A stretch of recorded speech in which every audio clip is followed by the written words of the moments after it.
Porque a constância é mais importante do que o talento. Aqui a gente está entrando sobre aquela narrativa, né? Que o talento é melhor do que a obsessão é melhor do que o talento. Aqui são duas coisas aí que onde a galera bate muito nessa tecla. Eu quero falar para você que, para ser sincero, a constância, a disciplina e a obsessão por aquilo que você busca vai sempre ganhar do talento. Quantas pessoas você conhece que, por exemplo, tem habilidades de fazer uma coisa extraordinária, mas ainda continua, por exemplo, na pobreza, mas ainda continua sem resultado? Você entende que não tem nada a ver só com eu ter talento. Se eu for contar, na minha família tem muitas pessoas que têm talento para fazer alguma coisa, têm habilidades para fazer alguma coisa, mas o que vão dar resultado a essas pessoas que têm talento ou não têm talento, no final das contas, é a constância, é a disciplina que ela tem, é o hábito de fazer aquilo dali todos os dias acontecerem. Aí a galera fala, Tony, porque olhando por essa narrativa, o que acontece? Acontece que a gente só está focando no dom da pessoa. Porque a pessoa é extremamente extraordinária, ela deveria fazer isso, ela deveria fazer aquilo com ela deveria buscar mais resultado com aquilo. Certo? Você que está de fora consegue enxergar muito bem quem está de dentro. Por quê?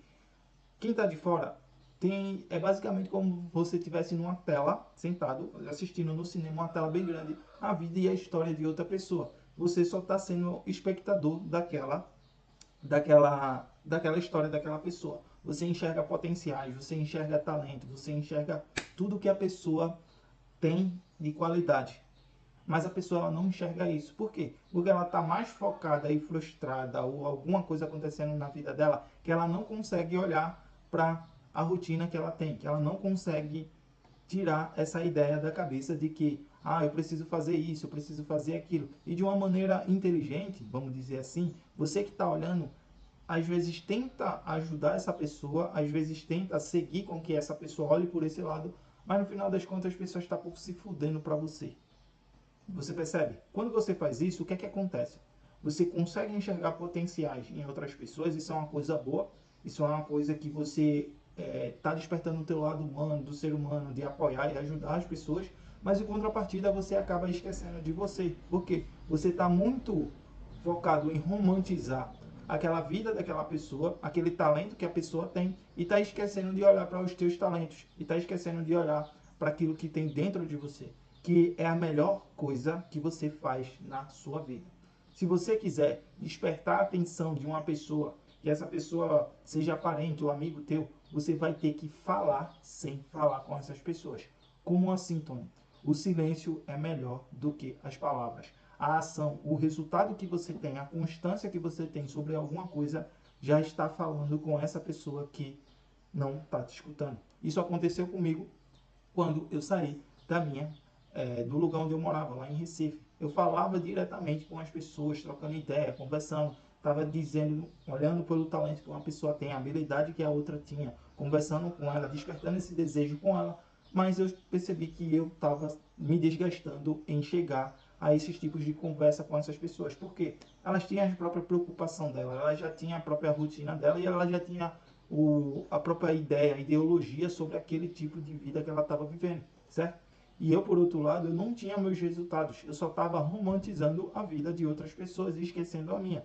Quando eu parei e foquei mais na minha rotina, em colher resultados, em colher frutos com aquilo dali, eu comecei a enxergar que aquelas pessoas que estavam daquele lado acabou vendo o que eu estava fazendo e começou a se inspirar em olhar mais para os talentos, as habilidades que ela tinha. Isso acontece com qualquer pessoa na vida. Se você hoje está numa casa onde tem parentes e amigos talentosos e você todos os dias conversa com essas pessoas mostrando isso, pare de conversar agora, porque essas pessoas elas não vão lhe dar atenção. As pessoas que vão te dar atenção são aquelas pessoas que nem te conhecem ainda. E é onde está o resultado. Tem um cara chamado Rick Chester, ele fala, invista em 90% das pessoas que não lhe conhecem e invista pouco em 10% das pessoas que você conhece. Por quê? 90% daquelas pessoas são, onde você não conhece, são aquelas pessoas que vão te dar resultados, que você vai conseguir crescer na vida, que você vai conseguir ser apoiado por essas pessoas, essas 90 pessoas que não te conhecem. Já as 10% daquelas pessoas que você conhece, que são os 10% ali, teus familiares, parentes e amigos, na moral, eles vão estar pouco se fudendo. Por quê? Eles, se você está no mesmo ambiente que eles, para eles você é só mais um. Para eles você é só uma peça do tabuleiro ali e a vida que segue. Então, quando você fala com essas pessoas, mostrando, por exemplo, o talento que elas têm, acaba tirando a magia de que ela deve olhar para ela mesma, como você também deve olhar para você mesmo. A gente nasceu só, certo? E a gente vai morrer só. Para você ter uma constância, para você ter uma disciplina, para você colher resultado com isso, você vai ter que olhar mais para você do que para as pessoas que você conhece.